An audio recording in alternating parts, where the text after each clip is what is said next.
A ver, cuando se intenta defender un evento histórico que aparentemente desafía toda lógica humana y científica, la verdad es que no basta con construir una simple cabaña argumentativa. Claro, te hace falta una fortaleza impenetrable. Exacto.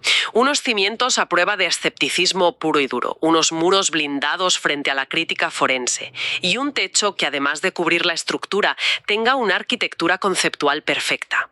Así que, bienvenidos a la inmersión profunda de hoy. Hoy tenemos una misión bastante intensa, la verdad. Ya te digo. Nuestro objetivo es explorar un texto fascinante del autor Antonio G., donde expone lo que él llama una biblioteca de hierro. Es una especie de, digamos, equipo de élite intelectual que combina apologética, que es la defensa de la fe, y alta teología. Es un documento súper meticuloso porque mapea cómo estos pensadores construyen un arsenal argumentativo que va desde la investigación policial hasta la filosofía ontológica más profunda. Y todo centrado en la figura de Jesús y su resurrección. Eso es. Pero antes de entrar en materia, creo que es vital establecer las reglas del juego para quienes nos escuchan hoy. Sí, una aclaración muy necesaria. El propósito de este análisis no es convencer a nadie, ni adoctrinar, ni tomar ningún partido a nivel religioso o político. Nuestro papel aquí es estrictamente objetivo. Vamos a coger este texto, lo vamos a poner bajo el microscopio y vamos a intentar comprender de forma rigurosa cómo engranan estas piezas lógicas independientemente de lo que cada cual decida creer al final. Totalmente de acuerdo. Y para entender cómo funciona esa maquinaria, el autor nos propone ver esta biblioteca de hierro como un edificio estructurado en 3 niveles. Esto nos va a servir de mapa hoy. Vale, cuéntanos cómo es ese edificio. Pues mira, en la base tenemos el nivel de defensa, que sería el escudo. Aquí están los detectives y periodistas como J. Warner Wallace y Lee Strobel, dando respuestas rápidas y lógicas para escépticos. Ajá. Los datos más empíricos. Eso es. Un poco más arriba está el nivel de cimentación. Aquí operan autores como Josh McDowell y C.S. Lewis, aportando todo el trasfondo histórico y filosófico masivo. Vale, el escudo y los cimientos. ¿Y arriba del todo? Arriba culmina la estructura con el nivel de edificación, que actúa como el techo y las columnas. Aquí es donde los doctores Samuel Pérez Millos y Raúl Ferrero despliegan una profundidad doctrinal tremenda. Vale, vamos a desglosar esto. Porque la intuición casi siempre nos dice que empecemos por la base, ¿no? Por la tumba vacía, las pruebas forenses y todo eso. Claro, parece lo más lógico. Pero en realidad no tiene ningún sentido debatir si un hombre resucitó o no, si primero no entendemos de quién estamos hablando exactamente. Necesitamos mirar al techo de la estructura, porque si no, los cimientos históricos flotan en el vacío. Es el enfoque metodológico correcto, sin duda. Si no defines al sujeto, cualquier evento sobre él pierde el sentido. Y para resolver esto, el texto nos mete de lleno en la visión del doctor Raúl Ferrero, en su obra Cristología, comenzando desde Moisés. Que ya el título te da una pista de por dónde va. Exacto. Lo que hace Ferrero es negarse a presentar a esta figura como un simple líder moral que aparece de la nada en el siglo I. Él conecta el Antiguo y el Nuevo Testamento y estructura su identidad en 3 dimensiones. A ver, ¿cuáles son? La primera es su eternidad. Lo identifica como el verbo preexistente, o sea, su existencia no empieza en un pesebre, sino que está fuera del tiempo y del espacio.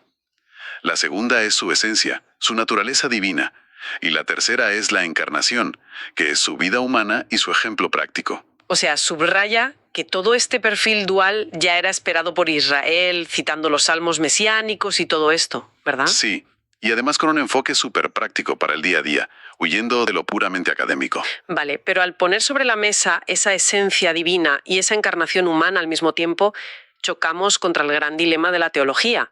Y aquí el texto introduce el concepto clave del doctor Samuel Pérez Millos, que es la unión hipostática. Un término que asusta un poco al principio. Ya te digo, aquí es donde mi mente empieza a patinar un poco. Porque, a ver, ¿cómo pueden convivir 2 naturalezas, una divina y otra humana, en una sola persona? Intento buscar una analogía. Es como si mezclas agua y vino para crear una bebida nueva. O sea, un poco de Dios y un poco de humano, todo junto. Pues mira, lo fascinante aquí es que el texto de Pérez Millos corrige amablemente esa misma deducción. La regla de oro que plantea es que no hubo ni mezcla ni división, sino una unión. Espera, sin mezcla y sin división. ¿Me lo tienes que explicar? A ver, la divinidad no se hizo humana contrayéndose, ni la humanidad mutó para ser divina. No era un semidios mitológico tipo Hércules, ¿sabes? Un 50% de cada cosa. Claro, no es la mitad de uno y la mitad de otro. Exacto. Ambas naturalezas permanecen perfectas. Y sin división significa que no eran dos personas metidas en un solo cuerpo, rollo trastorno de personalidad múltiple. Era el Hijo de Dios actuando a través de dos naturalezas distintas. Tiene tela, ¿eh? Porque si tienes a una sola persona con dos naturalezas que no se mezclan, formular cualquier frase sobre él debe ser una pesadilla lógica. Totalmente. Y para que el sistema no colapse, el experto introduce una regla técnica llamada communicatio idiomatum. ¿Vale? ¿Otra palabreja en latín? Sí, pero el concepto es brillante. Básicamente dicta que lo que es verdad para una de las naturalezas se le puede atribuir a la persona en su totalidad. A ver, vamos a bajar esto a la tierra con los ejemplos prácticos del texto porque son cruciales. Hablemos de la cruz. Dios, por definición, no puede morir, ¿no? Su esencia es inmortal. Así es, la deidad no puede perecer. Pero, como la naturaleza humana sí puede sufrir daño físico y ambas naturalezas están en la misma persona, el texto afirma que quien murió en la cruz era Dios. Ah, vale. No porque la deidad muriera, sino porque la persona completa experimentó la muerte a través de su parte humana. Lo has clavado. Es el Dios hombre. Y pasa lo mismo con el tiempo. Jesús nace en el siglo I como humano, pero como su naturaleza divina no tiene principio, se afirma que es eterno. Ya veo. El texto pone otro ejemplo con las tentaciones en el desierto. Dios no puede ser tentado, porque no tiene carencias, pero Cristo sí sintió hambre y cansancio humano. Exacto. El que fue tentado por Satanás en el desierto era el Dios hombre. Y el remate conceptual es con María. El texto dice que María no es la madre de Dios, porque Dios no tiene madre ni origen, pero quien estaba en su vientre era el Dios hombre. Todo se basa en esa transferencia de atributos a la persona completa. Entonces, ¿qué significa todo esto realmente? Tenemos un techo teológico precioso, súper coherente por dentro. Pero, como dicen por ahí, el papel lo aguanta todo. Si conectamos esto con el mundo real, tangible e histórico, ¿qué pasa? Pues que si conectamos esto con el panorama general, toda esta arquitectura se derrumba si los cimientos históricos, es decir, la resurrección en sí, no se sostienen. Claro, bajamos del techo a los cimientos, del nivel de edificación al nivel de defensa. Exacto. Dejamos a los teólogos en la biblioteca y llamamos a los detectives a la escena del crimen. Me encanta esa transición. Porque aquí entra el equipo táctico del texto, Wallace, Strobel, McDowell y Lewis, para enfrentarse a las tres grandes teorías de la conspiración que intentan explicar la tumba vacía. Empecemos por la primera, la teoría del robo. Los discípulos robaron el cuerpo. Para desmontar esto, el texto trae a J. Warner Wallace, que es un detective de homicidios real, y él aplica su criba policial buscando el móvil del crimen. ¿Por qué harían un fraude así? Poder, dinero o sexo, ¿no? Que son los clásicos. Exactamente. Pero Wallace argumenta que los discípulos no ganaron absolutamente nada de eso. Lo único que consiguieron fue tortura, exilio y muerte. Y criminológicamente nadie muere por algo que sabe de primera mano que es una mentira inventada por ellos mismos. Ya, la psicología humana tiene un límite. Y a esto, Josh McDowell le añade el problema logístico de la Guardia Romana. Uy, sí, ese detalle es buenísimo. Es que mira una espumba abandonada. Había soldados de élite romanos que se jugaban la ejecución inmediata si se dormían en el puesto, y un sello imperial en una piedra gigante. Sugerir que unos pescadores asustados lograron robar un cuerpo pasando por encima de un comando militar romano es, pues eso, indefendible. Así que la teoría del robo hace aguas. Pasamos a la segunda, que es la teoría del desmayo. Ah, esta dice que Jesús no murió, que solo se desmayó por el dolor, entró en coma, se despertó con el fresco de la cueva y se escapó. Aquí entra Lee Strobel, con su enfoque de periodista de investigación, y se va a hablar con expertos médicos para analizar el trauma físico de una crucifixión. Porque la paliza previa ya era mortal, ¿verdad? Brutal. Hablan del choque hipovolémico. Los latigazos destrozaban el tejido, provocando una pérdida masiva de sangre. El corazón se queda sin fluido para bombear, la presión cae en picado y te desmayas. Madre mía. Llegaba a la cruz en fallo sistémico. Y ojo, la asfixia por crucifixión. Estar colgado paraliza los músculos pectorales. Para poder exhalar, tienes que apoyarte en los clavos de los pies y empujarte hacia arriba. Cuando te quedas sin fuerzas, te asfixias. Pero el detalle clínico definitivo que da Strobel es el momento en que le clava la lanza en el costado. El texto bíblico dice que salió agua y sangre. Ese es el tiro de gracia a la teoría del desmaño. Los médicos modernos explican que bajo un estrés así, el saco alrededor del corazón, el pericardio, se llena de un líquido acuoso. Una efusión pericárdica, ¿no? Exacto. Así que cuando el soldado atraviesa el pecho, perfora ese saco. Y registrar que salió agua y sangre es la prueba médica forense de una rotura cardíaca. La muerte clínica era 100% real. Vale, pero voy a hacer de abogado del diablo. Imagina que sobrevive al trauma. Milagrosamente. Despierta y sale de la tumba. Pues ahí el experto recupera un argumento de Pérez Millos. Alguien que sobrevive a eso estaría destrozado, desangrándose, necesitando meses de hospitalización intensiva. Claro, daría pena verlo. Exacto. No tendría ese cuerpo glorificado, radiante e invulnerable que relatan los textos. Un tipo moribundo y cojeando jamás habría inspirado la fundación de una iglesia global valiente apenas 3 días después. Totalmente lógico. Vale, nos queda la tercera, la teoría de la alucinación. Que por el duelo y la tristeza extrema, los discípulos simplemente alucinaron y proyectaron su imagen. Y esto plantea una pregunta muy importante sobre la psicología humana.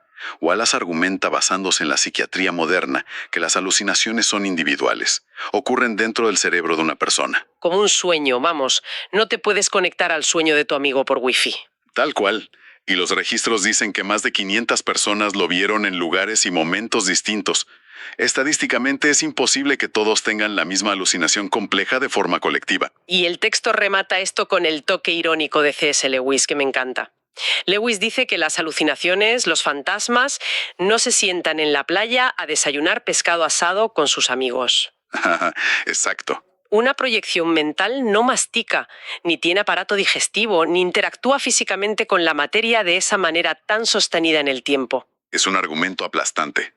Y aquí es donde la cosa se pone realmente interesante en el texto. Sí, porque el autor une las dos mitades. Tenemos las pruebas de McDowell, Strobel y Wallace, de que la tumba estaba físicamente vacía. Pero la teología nos explica por qué tenía que estarlo. Volvemos a Pérez Millos y al andamiaje de la unión hipostática para el argumento culminante. Si Jesús fuera solo un hombre, su resurrección sería una anécdota increíble, un milagro aislado y ya está. Un expediente X. Exacto. Pero gracias a esa unión hipostática de Dios-hombre, la resurrección logra una doble victoria. A ver, esa doble victoria. Como ser humano perfecto, su muerte paga la deuda, logra la victoria sobre el pecado.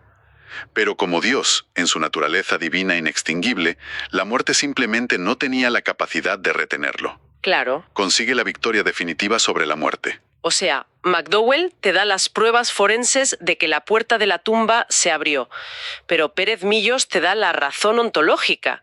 La vida misma, el logos, por su propia naturaleza, no puede permanecer muerta. Es una congruencia apabullante entre lógica pura y alta teología. Pues la verdad, haciendo un repaso, el arsenal de herramientas intelectuales que proporciona este texto es impresionante. Tienes la lógica implacable de Lewis, la investigación periodística de Strobel, el archivo histórico masivo de McDowell, la lupa forense de Wallace y, coronando todo, la profundidad doctrinal inmensa de Ferrero y Pérez Millos. Ya. Y a pesar de toda esta arquitectura intelectual, el texto de Antonio G. cierra dejando a quienes nos escuchan con un pensamiento muy provocativo, apoyándose en una idea de C.S. Lewis. ¿Cuál es el reto que plantea? Pues plantea que, vale, ahora hemos desmontado los engranajes y hemos visto que la máquina funciona a nivel histórico y teológico. Pero el verdadero desafío no es ganar un debate académico o entender la unión hipostática. Ya. No es solo almacenar el dato. Exacto. La parte más emocionante y a la vez radical es preguntarse qué significa esto a nivel personal. Si esta máquina intelectual es cierta, si este rey de la historia ya reina espiritualmente y reinará físicamente, ¿cómo cambia eso nuestra forma de ver la realidad un martes por la mañana? ¡Qué fuerte! Es llevar toda esta alta filosofía a la toma de decisiones del día a día. Es una reflexión buenísima para llevarse a casa, la verdad. Sin duda, es donde la teoría colisiona con la vida real. Pues nos quedamos con eso. Muchísimas gracias a esa mente curiosa que nos acompaña por sumergirse con nosotros en un análisis tan denso y a la vez tan fascinante como este. Ha sido un placer desglosarlo. Nos escuchamos en una próxima inmersión profunda. Hasta pronto.